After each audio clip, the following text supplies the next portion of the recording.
Amém? Hoje é nosso último estudo a respeito do jejum. A gente está vindo.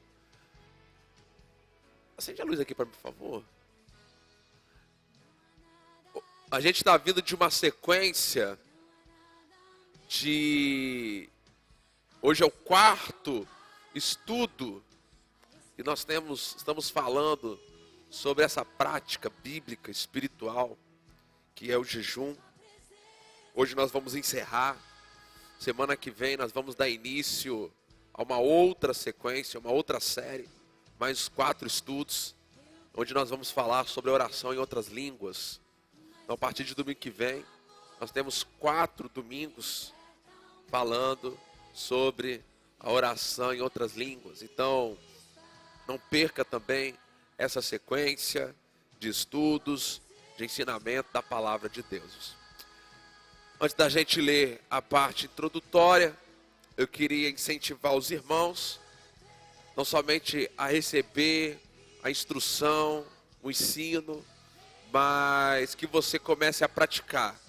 O poder do jejum, ele está na prática dele. Você só vai conhecer o poder dessa prática se você realizar, se você fizer. Mas vamos lá. Vamos para a nossa introdução e a gente vai lendo, vai explicando, vai conversando com os irmãos. Quando se fala de jejum, há várias reações em torno desse assunto. Inclusive, irmãos, já existem, pregadores, pastores, que acreditam que o jejum, ele é algo da lei, que não precisa ser praticado na nova aliança, porque, de acordo com eles, jejuar estaria anulando a graça de Deus através de Jesus. Irmãos, quando a gente jejua para Deus nos dar, eu concordo. Tudo que Deus nos deu foi através de Jesus. Então diga comigo, tudo que Deus me deu foi através de Jesus. Então, quando nós lemos 2 Pedro, vamos lá. 2 Pedro, capítulo 1.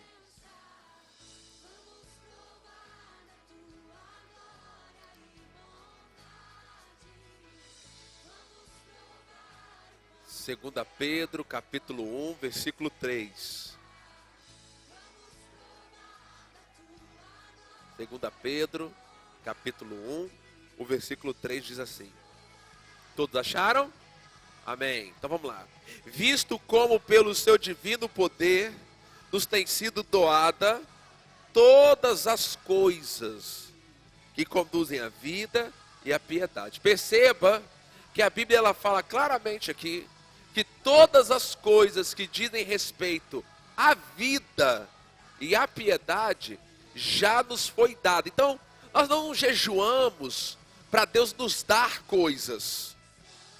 A gente não jejua para Deus nos dar uma bênção, para Deus nos dar alguma coisa que nós precisamos. Tudo o que nós precisamos já nos foi dado através de Jesus. Amém, gente?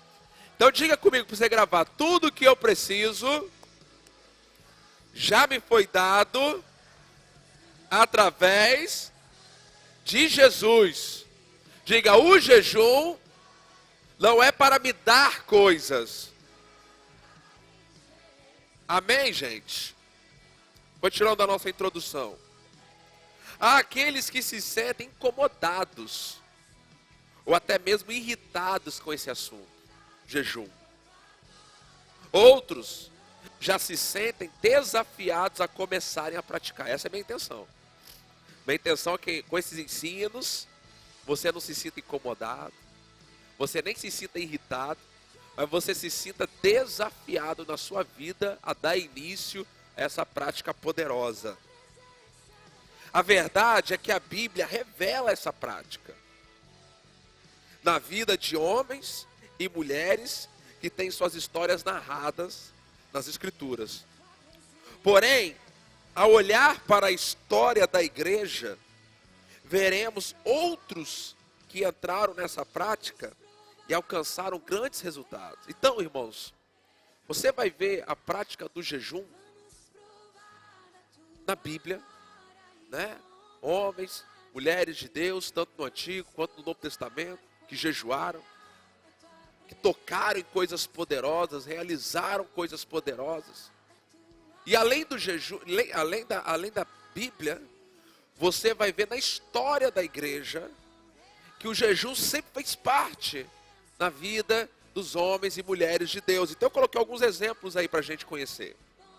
Policarpo, no ano 110 depois de Cristo, encorajou os crentes a orar e a jejuar para serem vencedores nas tentações. Tertuliano também defendeu o jejum em 210 depois de Cristo como uma arma de vitória importantíssima para a igreja. Martinho Lutero, o grande reformador, né? O homem que Deus usou para causar o que foi conhecido como a reforma protestante. A história mostra que ele também jejuava. Charles Finney, que foi um grande evangelista, ele deixou registrado em sua biografia que frequentemente separava dias somente para jejum e oração. Jonathan Edwards, o famoso pregador inglês, se dedicava à oração e ao jejum antes das suas pregações. John Wesley acreditava firmemente na disciplina do jejum. Ele pessoalmente jejuava todas as quartas e sextas-feiras. Charles Spurgeon, grande pregador e mestre da palavra, sempre foi encorajado, revigorado pelo jejum. Sadhu Sundar Singh dedicou a sua vida na propagação do evangelho na Índia e no Tibete. Atribuiu ao jejum o meio pelo qual obteve vitória sobre dúvidas, cólera e impaciência. O jejum e a oração tem sido uma prática comum entre aqueles que têm feito a diferença nessa terra para o reino de Deus. Irmão, você pode fazer essa pesquisa. Eu acho que valeria a pena você fazer esse levantamento e pesquisar um pouquinho a história da igreja. Homens e mulheres de Deus que realizaram coisas grandes na terra. E você vai perceber, você vai encontrar na vida deles, na vida delas, a prática espiritual do jejum. Eu acredito que se nós queremos ser pessoas relevantes para o reino, nós também devemos nos dedicar a essa prática.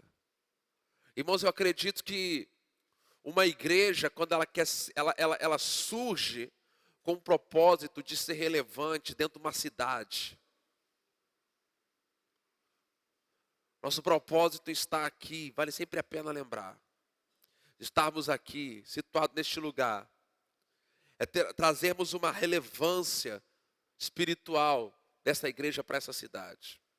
Através de vidas sendo salvas, através de vidas sendo curadas, através de vidas sendo libertas, restauradas, mas nós não podemos realizar esse grande projeto de Deus sem a dependência de Deus.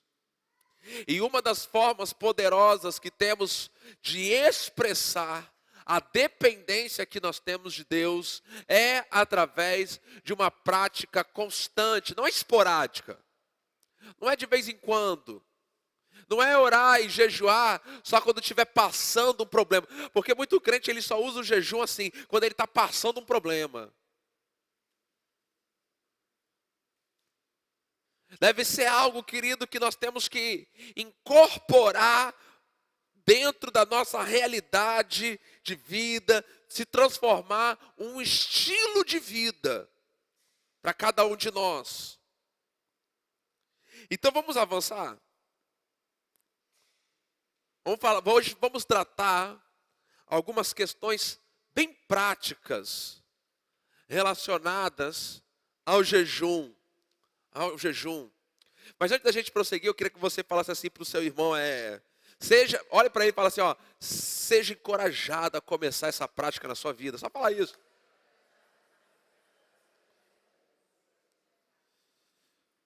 Quanto tempo deve durar um jejum?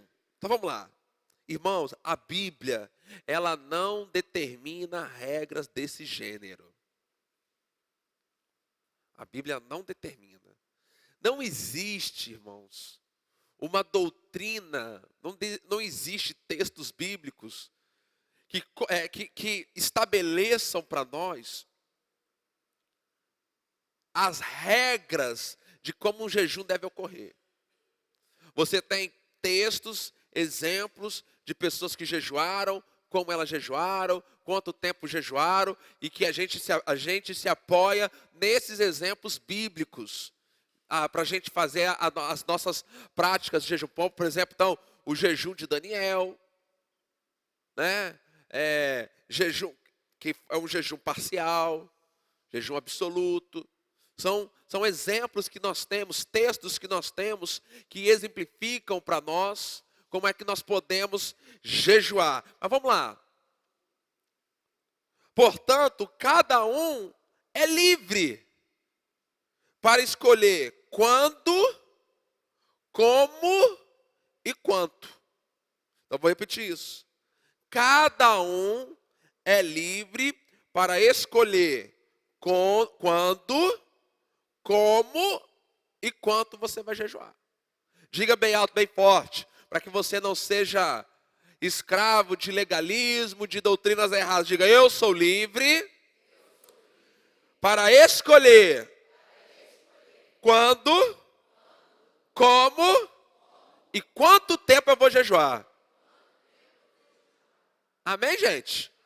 Agora, irmãos, também não vamos falar, já que você é livre, aí você fala, eu vou jejuar, já que eu posso escolher o quando, o como e quanto.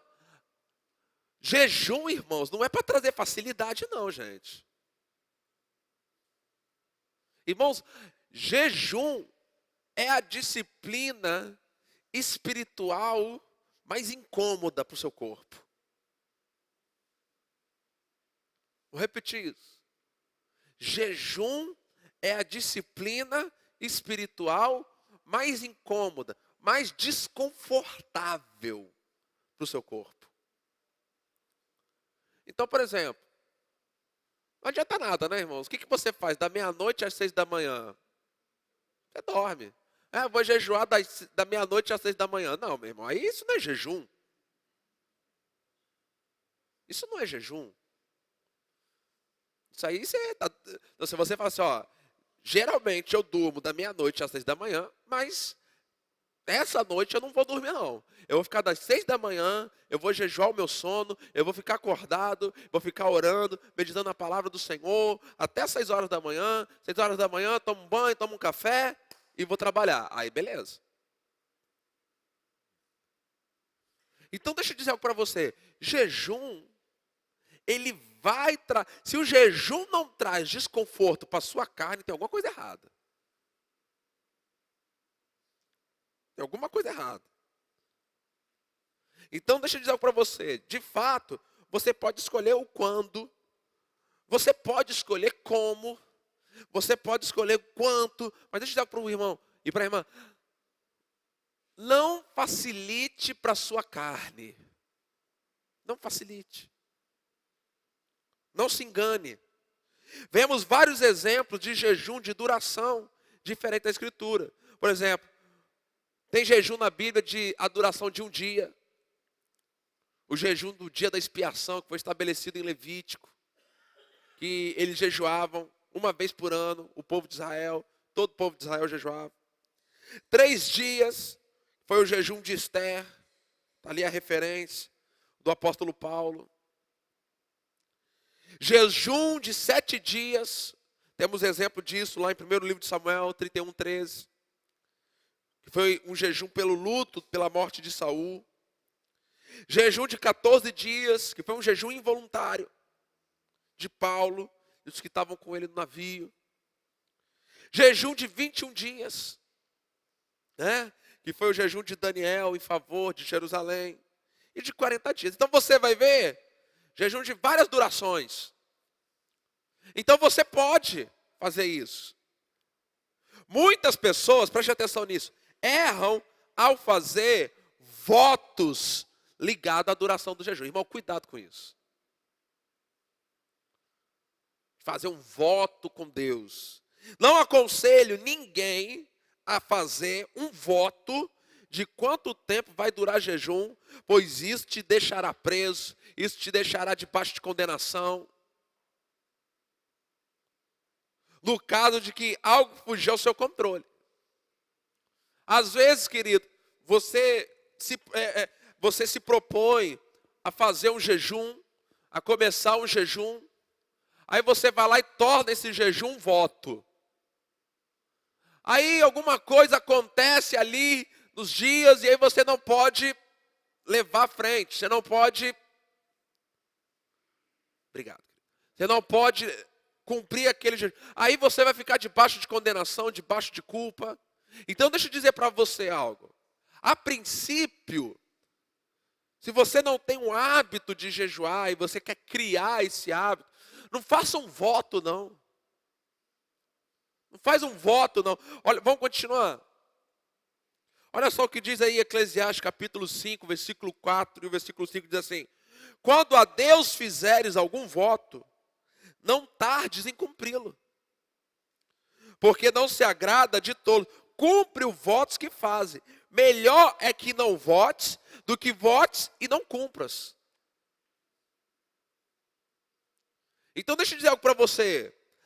Jesus ensinou que a nossa palavra tem que ser sim, sim ou seja, quando você diz que é sim, é porque é sim. Quando é não. O crente tem que ter palavra. Irmãos, até para você lidar com Deus, você tem que ter palavra. Você sabia que Deus considera o que você fala? Esse lado nunca sabe não, esse lado sabe mais sempre. Você sabia que Deus considera o que você fala? Eu? Aí o crente, às vezes na hora do desespero, aí fala assim: Senhor, se tu me tirares dessa, eu vou fazer isso, isso, isso. Meu irmão, aí Deus age. Aí Deus fica esperando, quero ver esse cara cumprir a palavra dele. Tudo que você... Deus não é fiel às promessas dele? Você tem que ser fiel às suas. O mundo... Aprenda isso. O mundo espiritual... Você sabia que o mundo espiritual, ele se move através de votos? A pessoa vai lá no centro. Quando essa moça se converteu, Andressa Urach, que era modelo, e ela contou a vida dela aí, né? E ela tinha um voto com a Pombagira.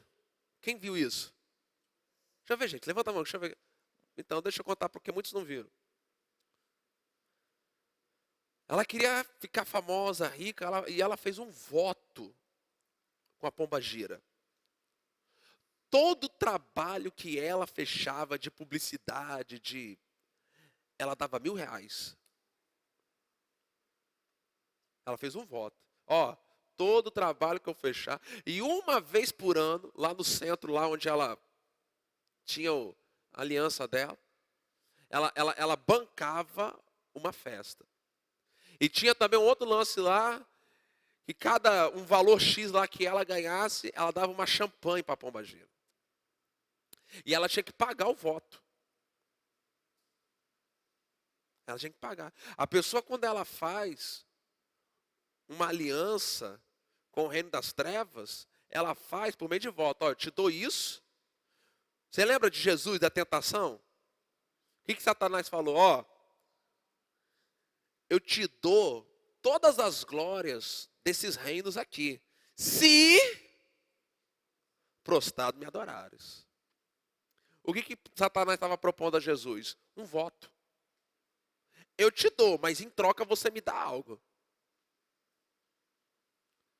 Jesus, a nossa aliança com Deus, ela é por meio de um voto, irmão. A gente entrega a nossa vida a Jesus e recebemos algo em troca. E quando a pessoa vai fazer esses pactos, essas alianças com os demônios, sabe uma coisa que acontece? Há uma troca de presentes, mas há um comer junto. Já reparou que essas entidades, para que demônio pede cachaça, farofa? Ele não come.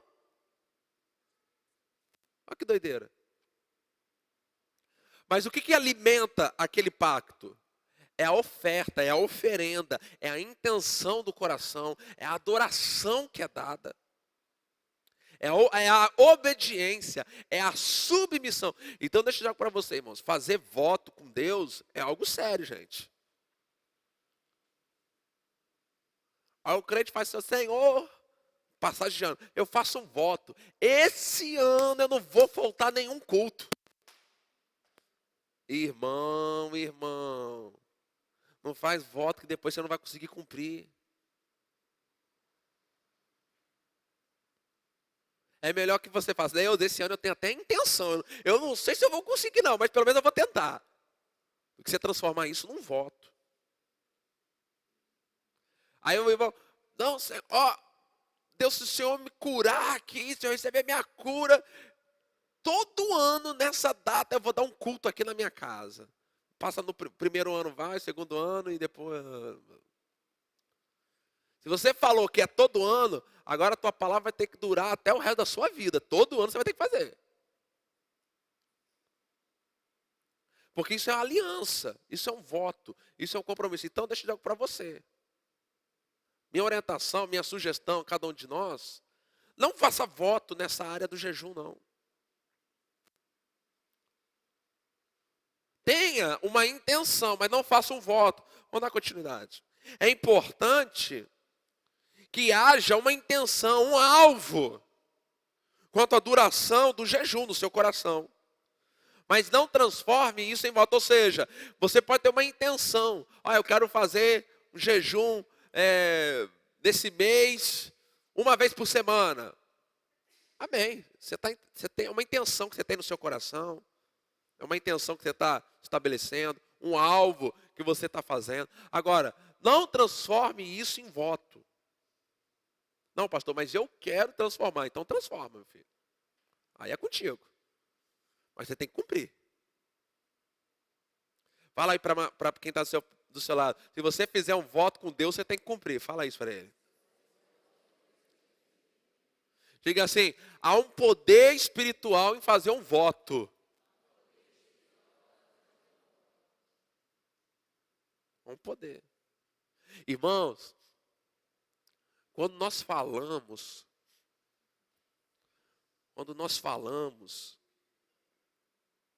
palavras, lançamos essas palavras, o mundo espiritual, ele se cala para ouvir. Preste atenção nisso. Por isso que palavras são coisas muito importantes. Porque no mundo espiritual, irmãos, não precisa de documento, não. Isso é do mundo natural. O cara fala, mas você tem que ir lá, você tem que assinar, tem que ir lá no cartório, tem que registrar, ele tem que fazer aquilo, tem que fazer aquilo. Porque se o cara não cumprir a palavra dele, você tem ali o papel que obriga ele a cumprir. No mundo espiritual não precisa disso não, gente. No mundo espiritual você falou, pronto, você está amarrado àquilo que você falou. Ouviu essa expressão?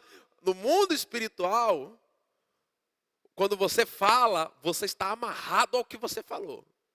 Diga assim, do mundo espiritual, quando eu falo, eu estou amarrado àquilo que eu falei. Provérbios capítulo 6, vamos ver lá.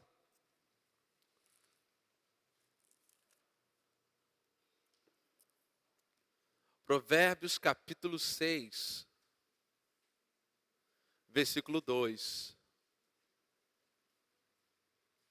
Provérbios capítulo 6, versículo 2. Olha só o que diz ali.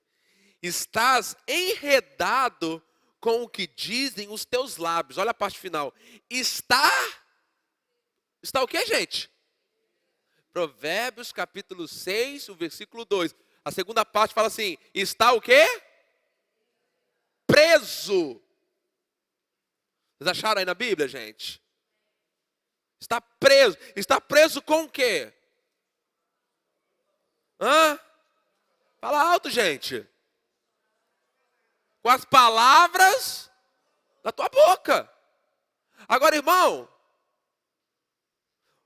significa que você está literalmente preso aí, fisicamente preso? Não, lógico que não. Então você está preso aonde? No espiritual.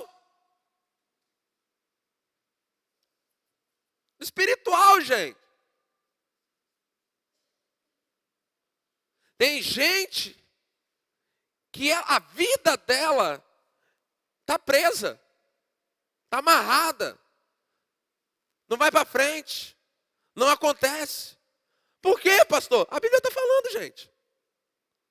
Está preso com as palavras da tua boca. Repete comigo, está preso com as palavras da tua boca.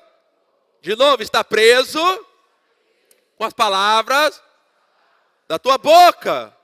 De novo, está preso com as palavras da tua boca. A última vez, está preso com as palavras da tua boca. Então, diga assim para alguém que está do seu lado, fala assim, não prenda a sua vida com as suas palavras. Fala isso.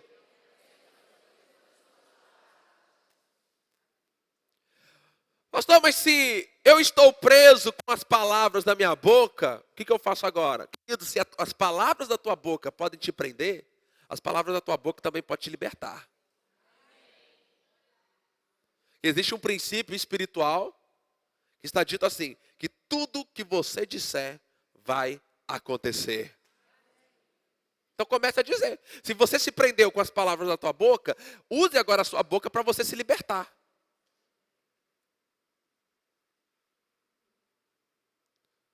Você tem que começar a falar.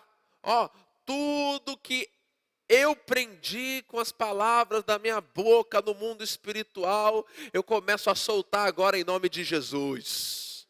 Diga isso comigo, tudo que eu prendi com as palavras da minha boca no mundo espiritual, minha saúde, minhas finanças, meu futuro, meu trabalho, meus filhos, minha família, qualquer coisa que eu prendi com as palavras da minha boca, nesse momento, nessa manhã, eu digo, cada uma dessas áreas estão sendo soltas agora, em nome de Jesus.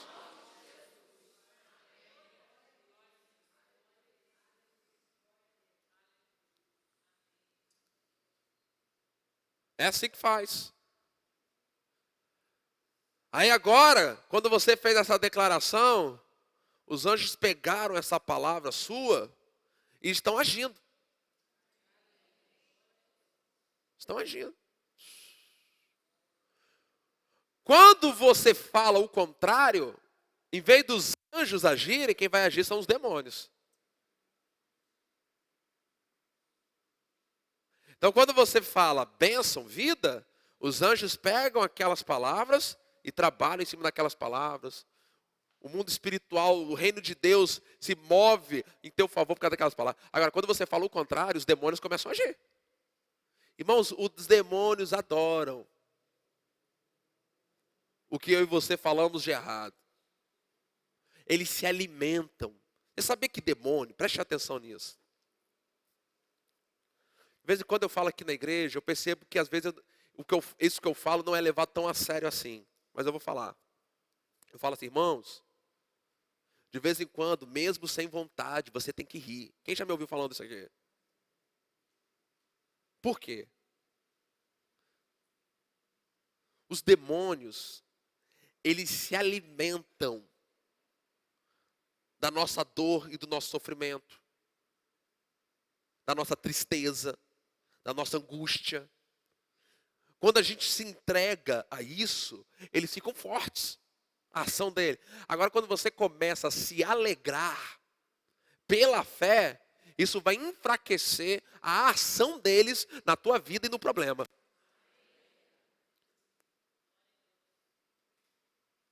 Então aprenda algo, a sua alegria enfraquece. Enfraquece, você está entendendo isso? Ah, pastor, mas tá, a Bíblia está aqui, porque a Bíblia fala que lá em Neemias, que a alegria do Senhor é a nossa força. E se a alegria do Senhor é a nossa força, o contrário também é verdade. A tristeza, que não é do Senhor, é a nossa fraqueza. Quem entendeu?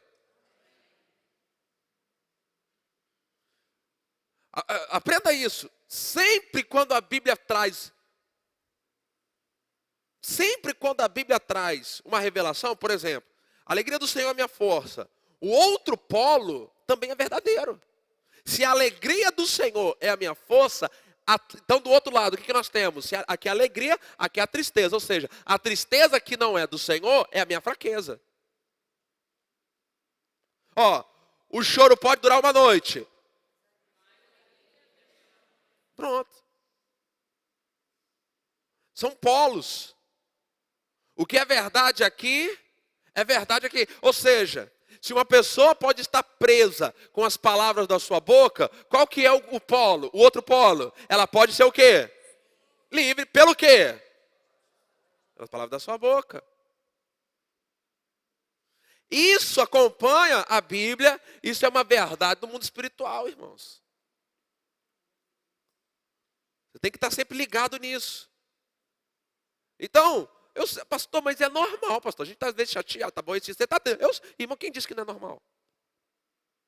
Não disse que não é normal? Eu sei que é normal a gente ficar chateado, chorar, aquele sofrimento, aquela coisa toda. Mas nós podemos também ter uma reação que é sobrenatural e é pela fé. Por isso que a Bíblia fala que o justo viverá pela fé. Ou seja, o outro exemplo.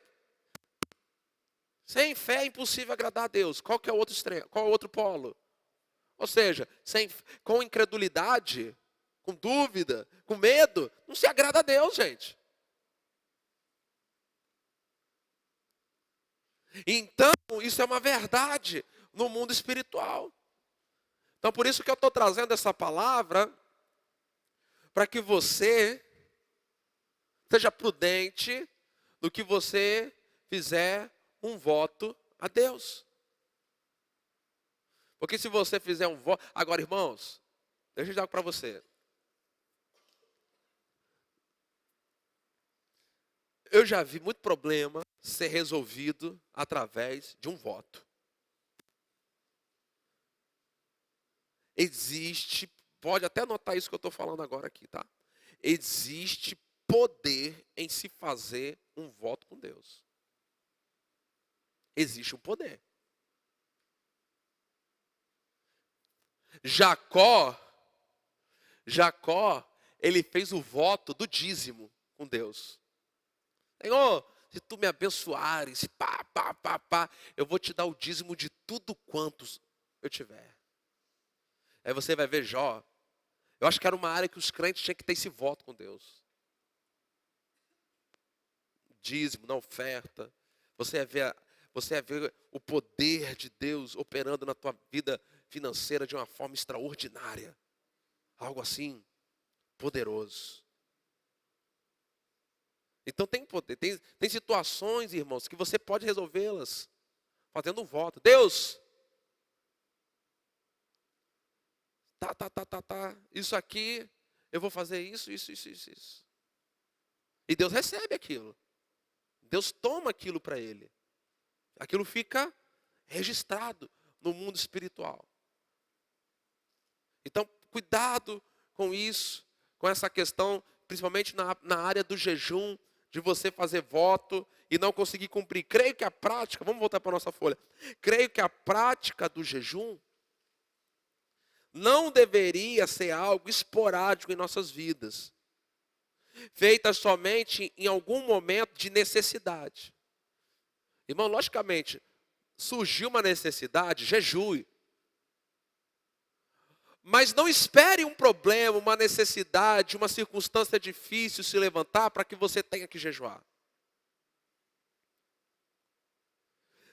Nós deveríamos adotar um estilo de vida que incluísse nesse estilo de vida a oração e o jejum em nossa rotina.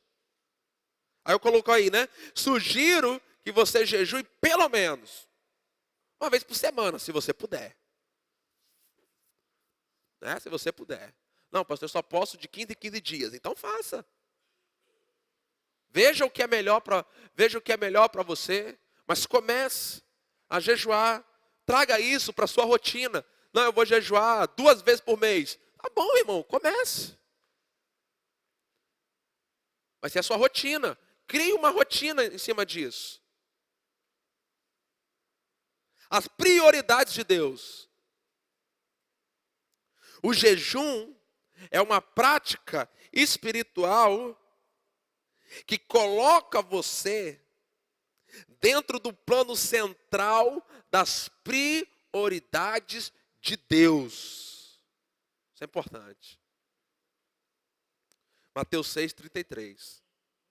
Mas buscai primeiro o reino de Deus e a sua justiça, e todas estas coisas vos serão acrescentadas. Irmãos, no jejum, por causa da sensibilidade espiritual que isso vai trazer na tua vida, você vai começar a discernir, a perceber o que é prioridade para Deus. Quais são as prioridades de Deus? Olha só o que eu coloco ali. Há uma confusão na vida de muitos crentes a respeito daquilo que eles querem e do que eles precisam.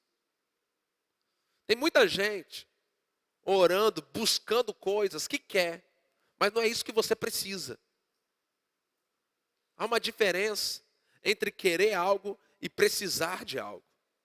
Nem tudo que você quer é o que você realmente precisa. Muitos não conseguem definir as suas prioridades, estão confusos quanto a isso. O jejum vai auxiliar você a definir como prioridade na sua vida aquilo que é prioridade para Deus. Você pode marcar essa frase aí? O jejum vai auxiliar você a definir como prioridade na sua vida aquilo que é prioridade para Deus. Irmãos, às vezes, deixa eu explicar isso para você.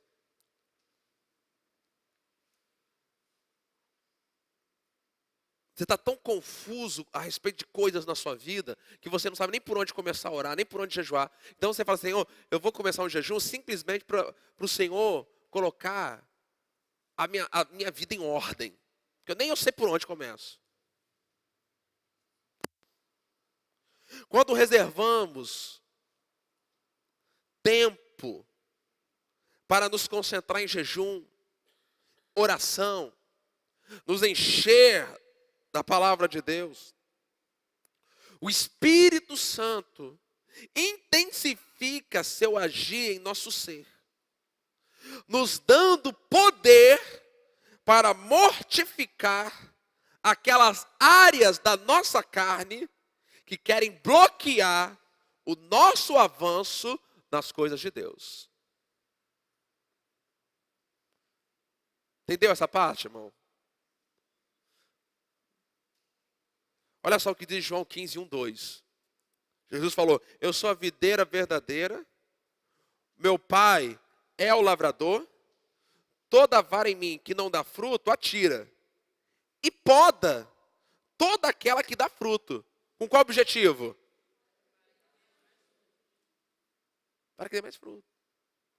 Então todos nós, eu, você, nós temos galhos na nossa vida que precisam ser podados. Diga assim, eu tenho, diga, galhos que precisam ser podados para eu dar mais fruto ainda. Aí eu coloco aí abaixo algumas coisas que precisam ser podadas em nossa vida. E que isso será feito por meio do jejum. Então, o primeiro exemplo aí, qual que é? Alguém abre a Bíblia aí. Meu irmão da voz retumbante. Wanderson Pimenta. Meu auxiliar oficial de leitura de versículos bíblicos. 1 João capítulo 2, versículo 15. Olha só o que diz a palavra do Senhor.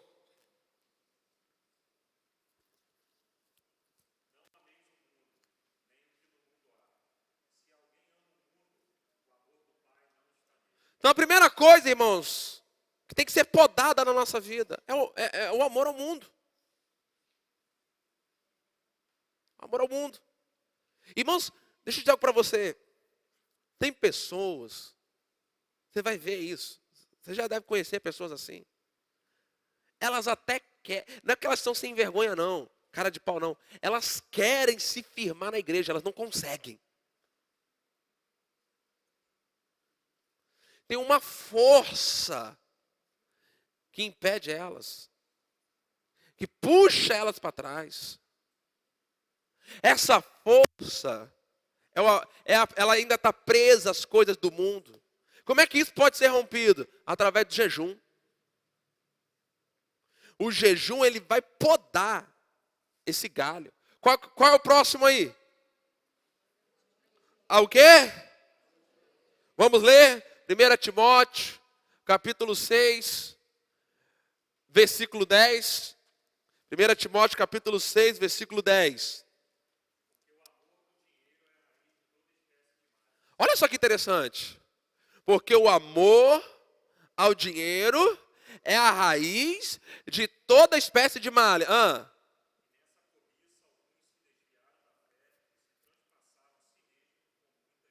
Olha só, irmãos. A Bíblia está falando que o amor ao dinheiro, a cobiça, é a raiz, é a origem de muitos problemas que a gente tem.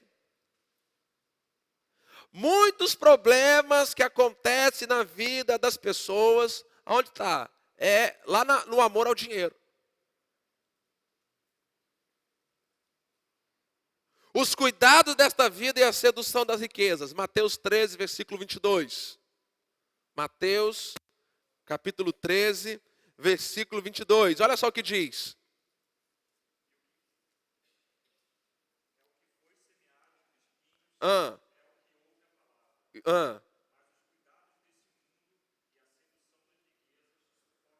Olha só, irmãos. Irmãos, preste atenção aqui. Deixa eu explicar algo para vocês. Preste atenção. As pessoas estão interpretando erradamente aquele texto de Isaías que fala que a palavra não volta vazia. Aí o que elas falam assim? Por exemplo, eu estou aqui pregando, pá. Aí a pessoa fala assim, olha, as pessoas que ouviram, a palavra de Deus não volta vazia. Mas será que é isso que o texto está falando lá? Vamos dar uma olhadinha lá, Isaías 55.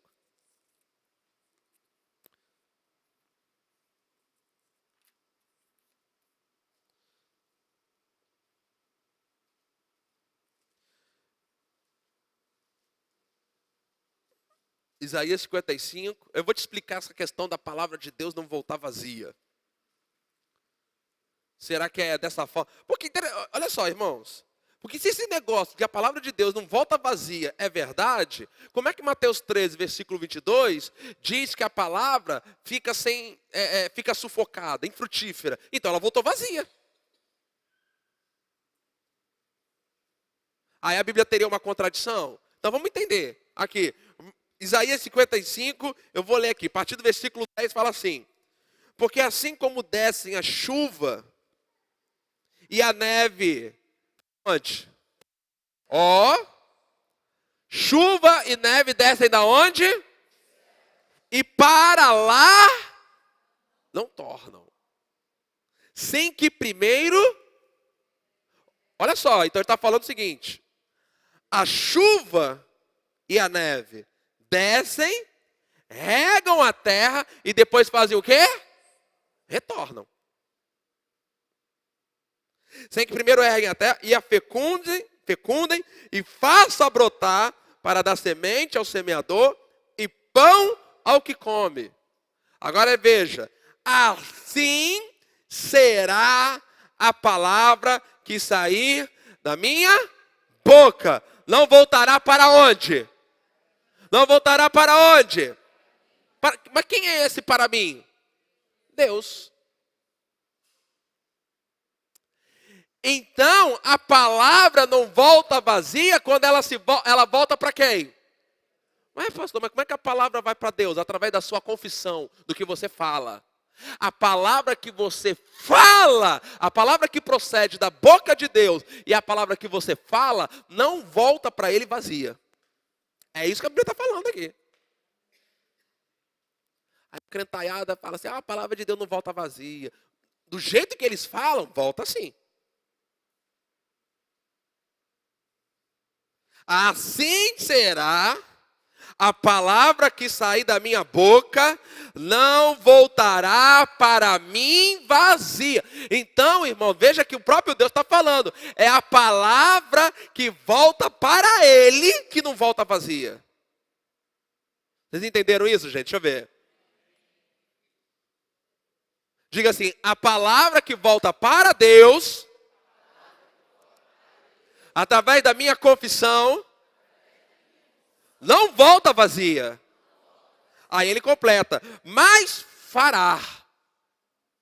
Ó, mas fará o que me apraz e prosperará naquilo para que a designei. Então, por exemplo, quando a Bíblia fala lá que pelas feridas de Jesus nós somos curados, essa é a palavra que procede da boca de Deus. Quando você fala essa palavra volta para Deus, mas ela produz algo em você. Deus designou essa palavra para que essa palavra curasse você. Aí você fala. Então veja, a palavra que você recebe, ela tem que voltar para Deus em forma de confissão. Essa é a palavra que não volta vazia.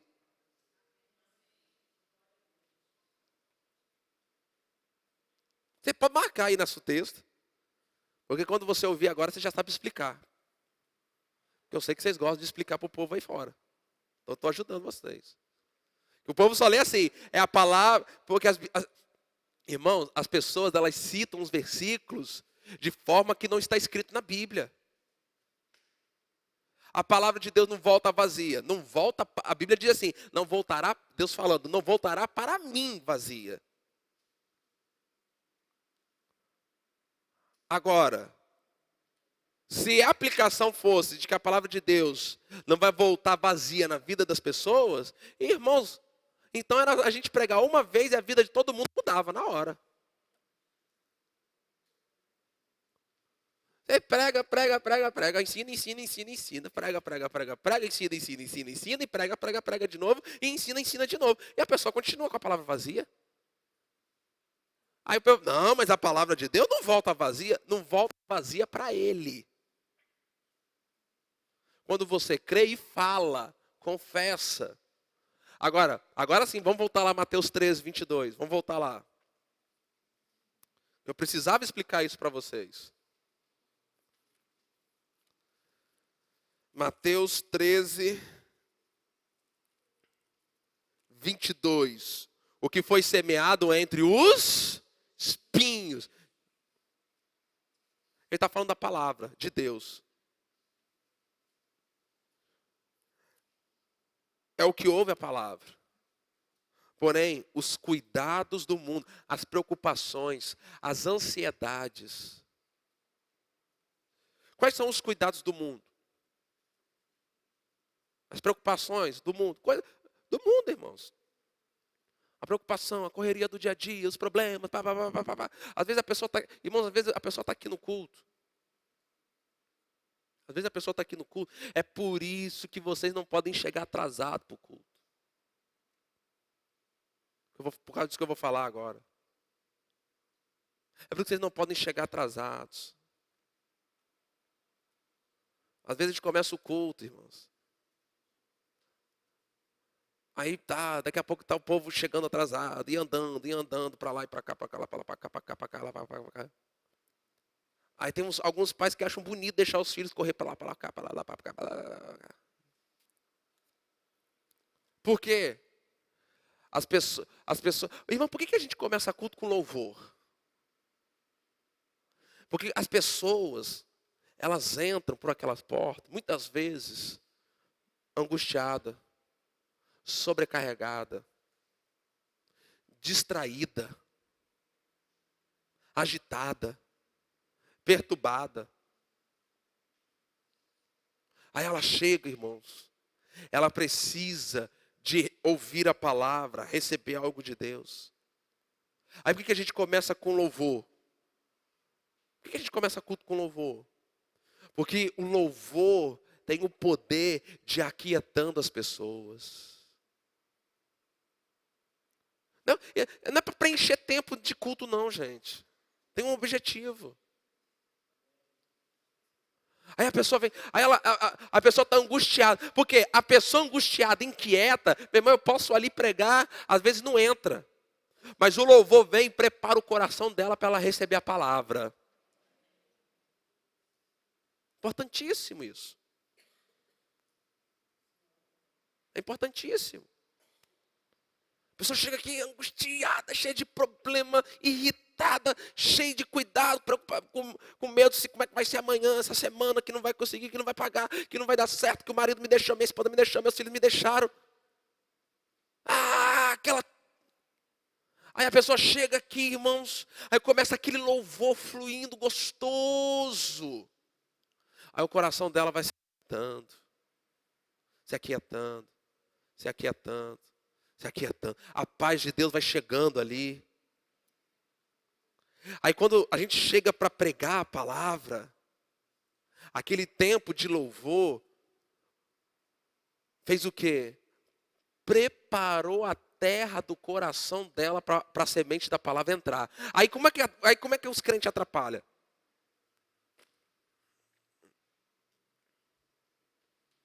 Fiquem em pé vocês dois aqui, rapidinho, só para ilustrar. Faz de conta que vocês estão na hora do louvor, vai, fica assim. Aí eu cheguei no culto. Senta.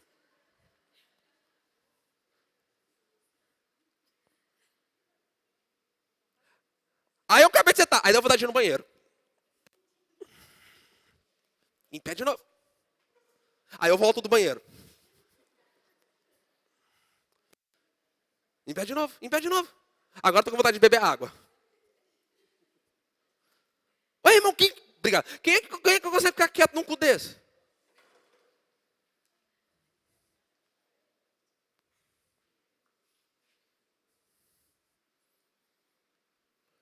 A gente fala, irmão, de você chegar, não é porque a gente é enjoado, não. Também.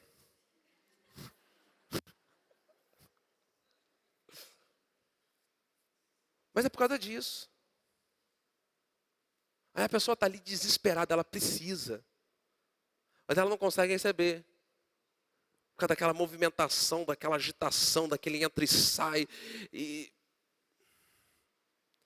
eu queria que vocês me ajudassem a gente parar com isso aqui na igreja.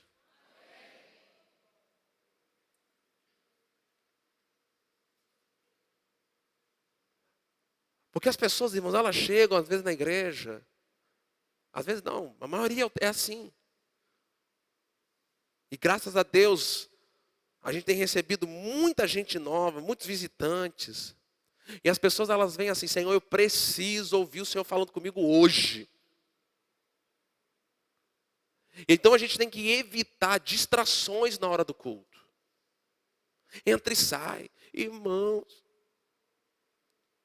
por favor, chega cedo. Vá no banheiro. Irmão, chega cedo. Vai no banheiro. Mas fica lá, assim, no banheiro à vontade. Usa o banheiro da igreja o tempo que você precisar. Terminou, entra e fala, agora é só daqui 2 horas. Se você tem uma sede assim, que não aguenta, você pode trazer uma garrafinha, deixar aqui discretamente do seu lado. Agora, precisou, lógico, às vezes precisa. Tudo bem, irmãos, a gente entende também, né? Aí às vezes, irmão, a bênção, o abençoado do celular. Imagina um culto esse aqui, que vocês estão quietinhos, só me ouvindo, daqui a pouco toca um celular.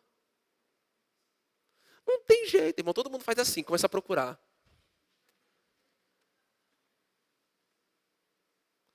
São coisas, irmãos, que vão acontecendo. Criança também, irmãos. Irmão, depois do culto, os irmãos sabem, as crianças correm aqui, correm para lá, correm o tempo todo, não tem problema nenhum. Mas na hora do culto, não. Isso vai causando distração. Tira o foco da pessoa da palavra. Tira o foco do que Deus está fazendo. Tira o foco disso. Então nós temos que conservar, nas horas de culto, um ambiente onde a pessoa pode receber a palavra. Por quê? Porque as pessoas chegam sobrecarregadas. Jesus falou, vinde a mim, todos que estáis cansados e sobrecarregados. O evangelho é para quem está sobrecarregado mesmo.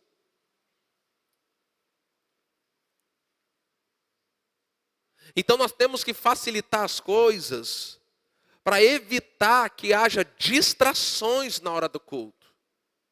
Então você não tem noção quanto é abençoador, quantos membros da igreja chegam mais cedo, facilitam o trabalho dos irmãos da introdução, já vem para cá, senta mais no meio para deixar as pontas liberadas. Isso evita muita coisa. Próximo item que a gente está vendo aqui.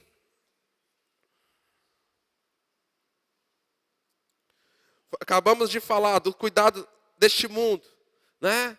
São os espinhos, a sedução da riqueza, que sufocam a palavra, precisam ser cortados. Efésios capítulo 4, versículo 29, o que diz ali? Então, é um outro galho que precisa ser cortado. Depois nós temos a ira, ressentimentos, esfriamento espiritual. Vamos ler esse aqui, esfriamento espiritual. Apocalipse, capítulo 3, o versículo 16. Apocalipse, capítulo 3, versículo 16.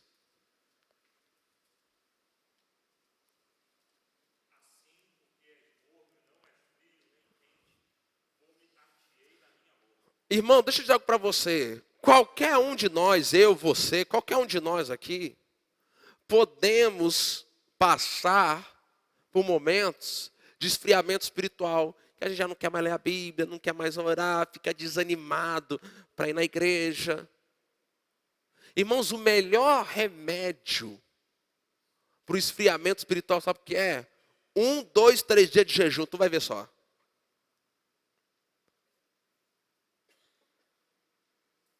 Fraquezas. Então, são galhos que precisam ser podados da nossa vida. Outros a gente poderia citar. Orientações, práticas e a palavra final. Quase todo mundo experimenta um certo desconforto dos efeitos colaterais no início do jejum. Então é muito comum, irmãos. Principalmente quando você não tem um hábito. Você vai começar a jejuar, você vai sentir dor de cabeça. Você vai sentir tontura.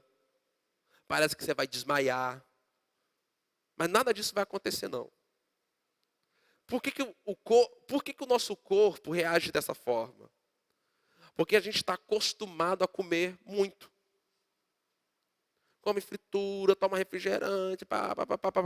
Aí um dia você pega, corta tudo. O seu corpo vai reclamar.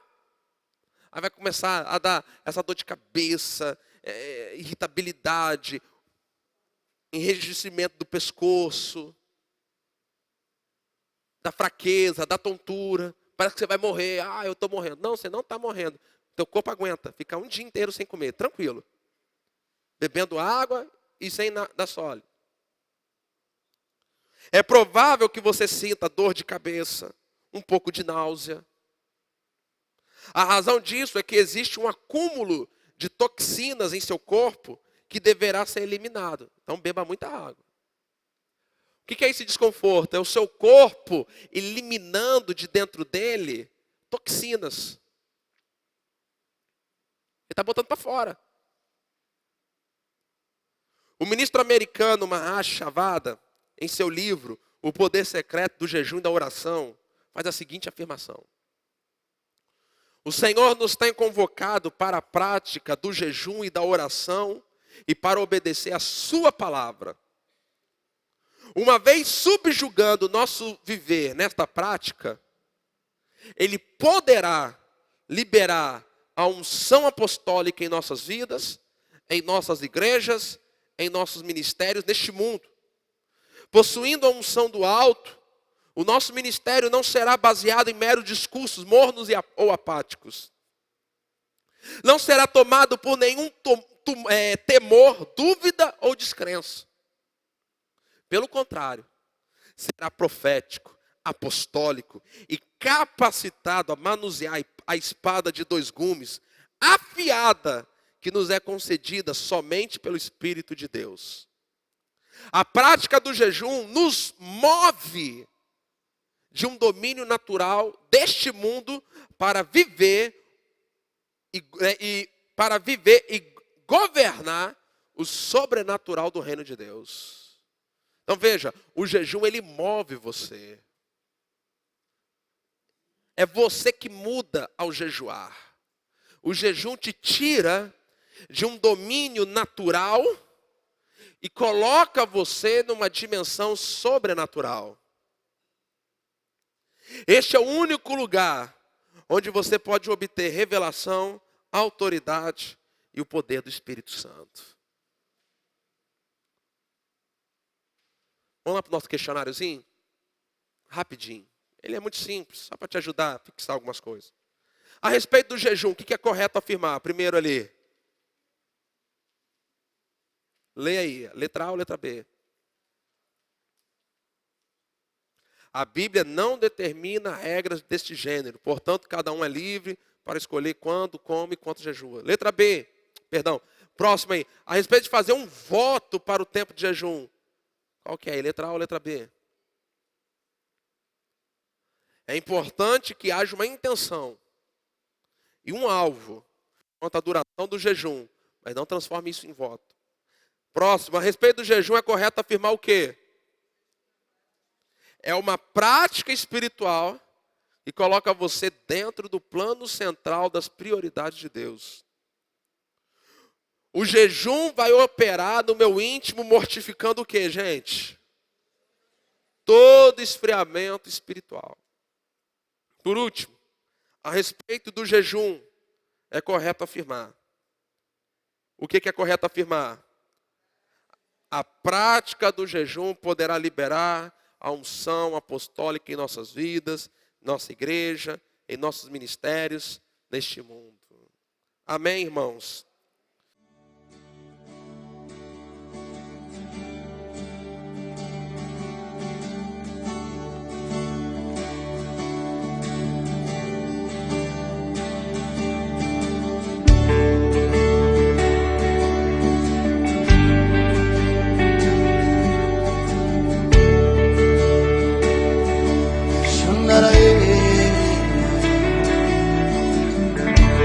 Nada se compara à tua presença, nada se compara ao teu amor, e tudo que eu preciso está em ti, Jesus, está em ti, está em ti. Nada se compara à tua presença, nada nada se compara ao teu amor. E tudo que eu preciso está em ti, Jesus. Está em ti, está em ti. És tudo que